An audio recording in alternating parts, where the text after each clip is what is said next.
Shalom. I give all honor, glory, and praises to Yahweh, Ba'ashem, Yahushai, Ba'ashem, Wakakodash. I give double honors to our apostles and elders, great millstone.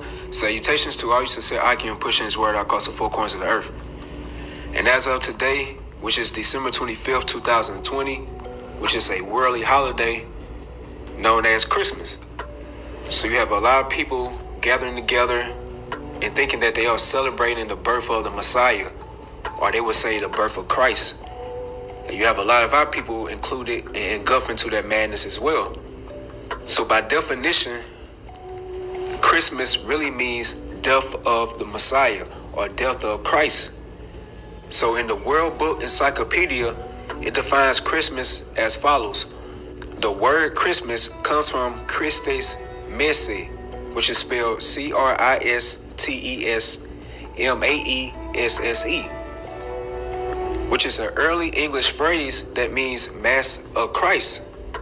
It is interesting to note that the word Mass, which is spelled Mass, as used by the Roman Catholics, has traditionally been rejected by the so-called Protestants, such as Lutherans, Baptists, Methodists, Presbyterians, Pentecostals, and so on. The word Mass is strictly a Catholic word, and thus so is Christmas. And that shows you the hypocrisy of these false denominations. Because as of today, those same different denominations that I mentioned, they all come together on December 25th as a great homecoming, and they embrace this Christmas or Christmas. And according to religious usage, means a death sacrifice. So you have millions upon millions of people around the world saying Merry Christmas, but in actuality, they're saying Merry Death of the Messiah or Christ, which is a mocking. Okay, so on page 537 of the Catholic Encyclopedia, and it says this: in the Christian law, the supreme sacrifice is that of the Mass. It goes on to say, the supreme act of worship consists essentially in an offering of a worthy victim to God. The offering made by a proper person as a priest, the destruction of the victim. Please note carefully the word victim of the Mass. The Latin word for victim is hostia, which is spelled Hostia, from which the word host is derived, Host. The Mass, by definition of those who coined the word, is a sacrifice involving a victim. So the word Mass comes from the Latin root mittere, which is spelled Mittere, and that means to send. And it derives from missa, which is spelled Missa, and that means to dismiss. So in other words, these people around the world, when they say Merry Christmas, they are merely dismissing their Jesus as Christ. On page 110 of a book entitled The Mass in Slow Motion, we find the following words. It is only with the consecration that the sacrifice of the Mass is achieved.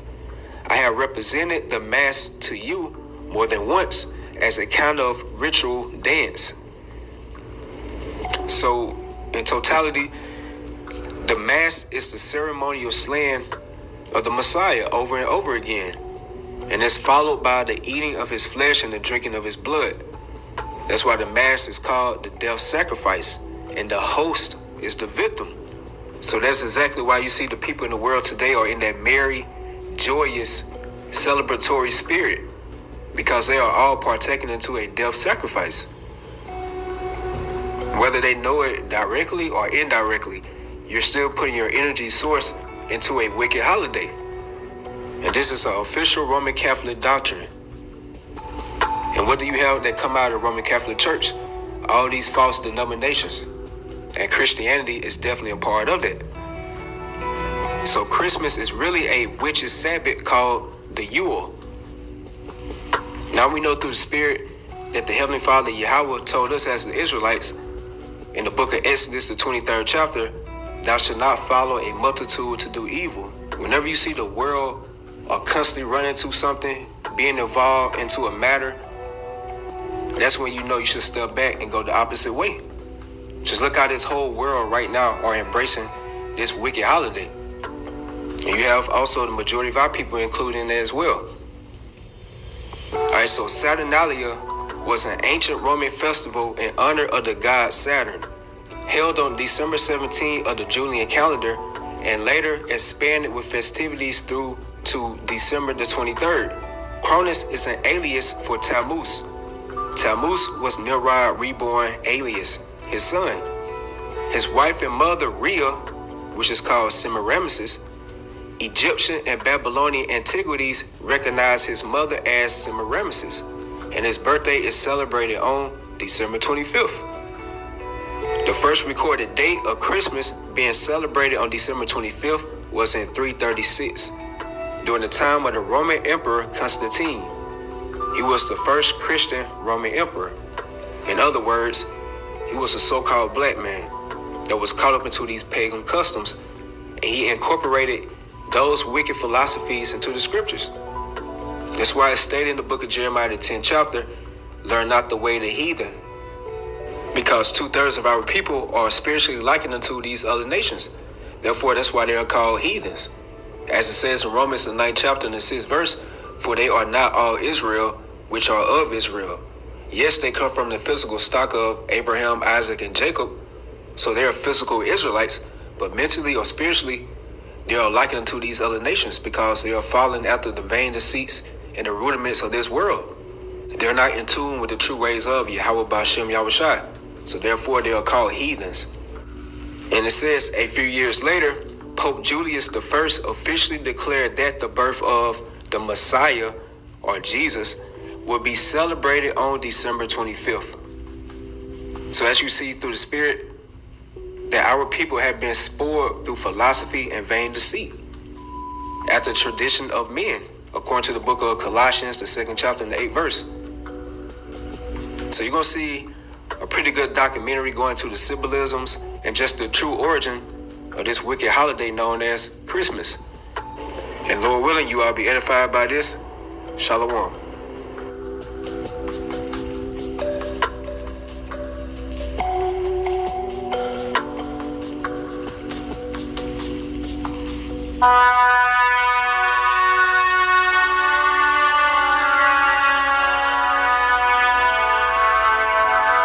Today in Vatican City, they're holding a celebration of the birth of the Roman Catholic Sun Child.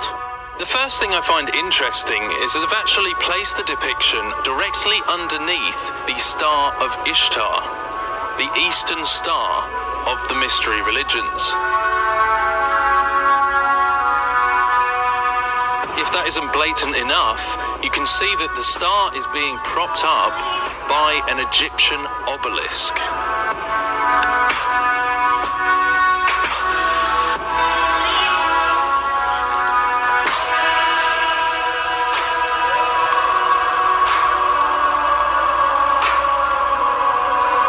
So straight off you can see that this is a counterfeit copy, a mirror of the real thing.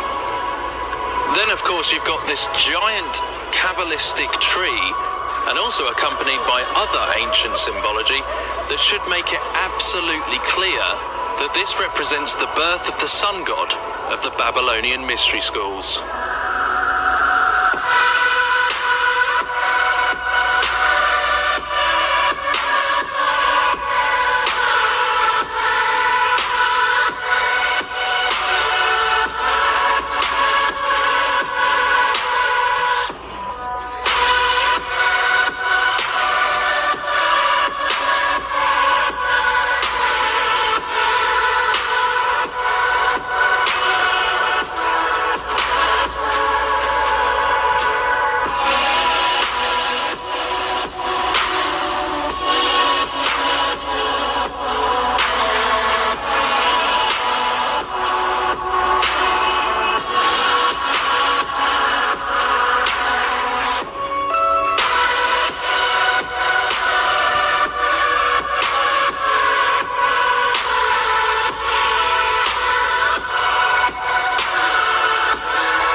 Immaculate Conception that took place just a day before this festival is simply a code for the birth of the Antichrist, or the ripping of the dimensional veil.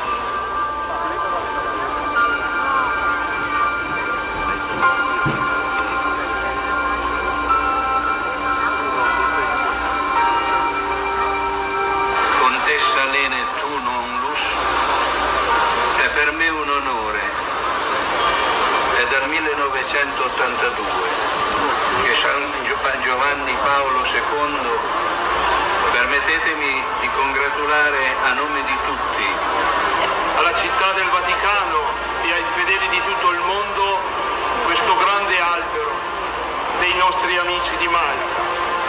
Questo albero proviene dai boschi di una delle tante valli del Trentino.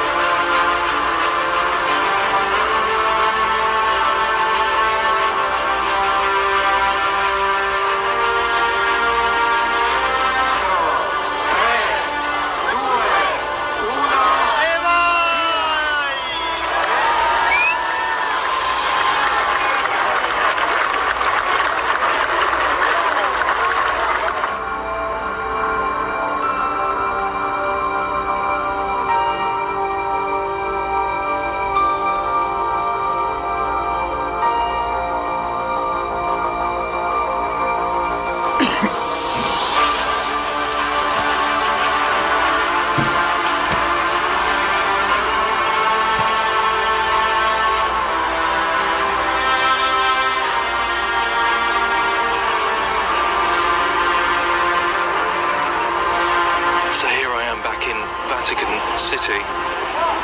It's about 11 o'clock at night.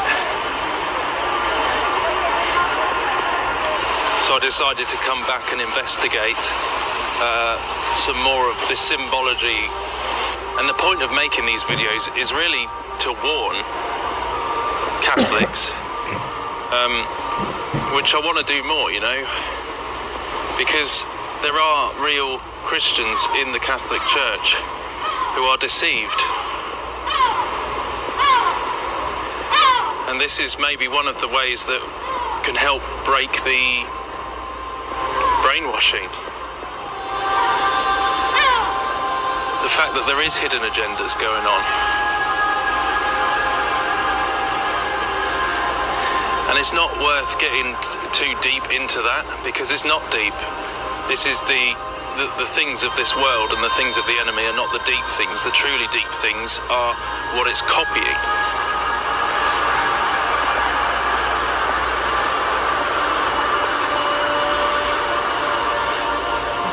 The truly deep things are the things of God.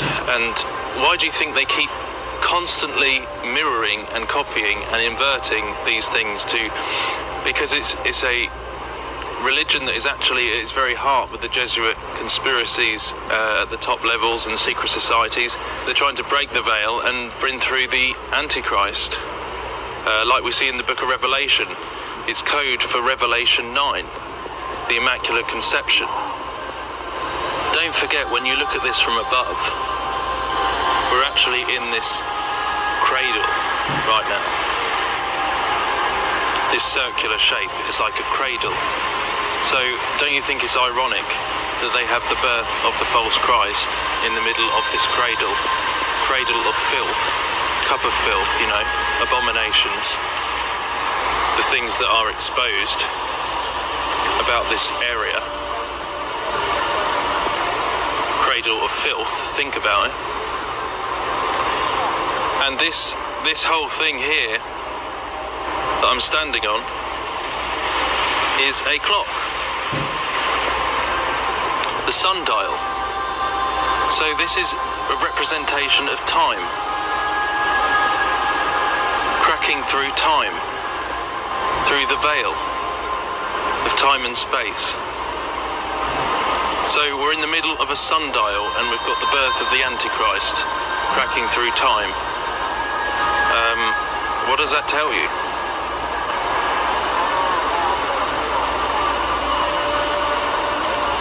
It's that false Hegelian battle of light and dark that they use. Lucifer defeating the dragon. And it's all a counterfeit of the real Christ. They're just copying and mirroring and using this as a masquerade. So as I was saying, there's always two sides to the same coin, and there's a hidden side and a side that's in view, esoteric and exoteric. So the public are told that this is about Malta and a vicar going to Malta. But I ask you, you see the big Maltese cross, which is essentially the Jesuits and the Knights of Malta and all that. But my question to you, as we know that there's some hidden sides to this, do you think that this is representing the disclosure, the Black Pope, the Vicar of Christ, heralding the birth of Nimrod, the Antichrist?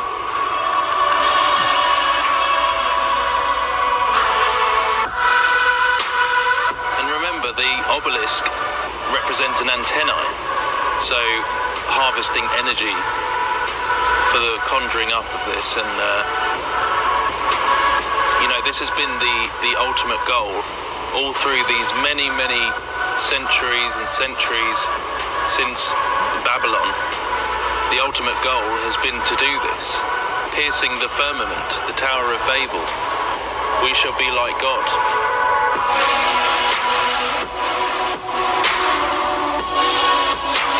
This is the ultimate goal of the mystery schools.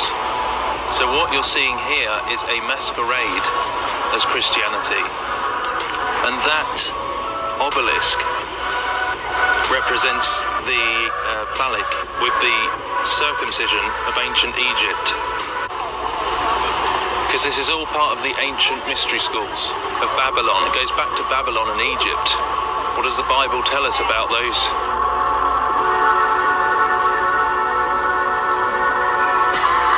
I'm sorry to say, but there's really nothing else to it. This whole place is a giant keyhole. Freemasonry, Illuminati, Enlightenment, all of that. Essentially Gnostic religion, which is, and Babylon, which is clearly against God, clearly against Christ, Antichrist. This is the fundamental truth to what all of this is representing and leading towards. And I just ask you, if you truly love God, get out of it while you can, because there is massive deception coming.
Saba Soka.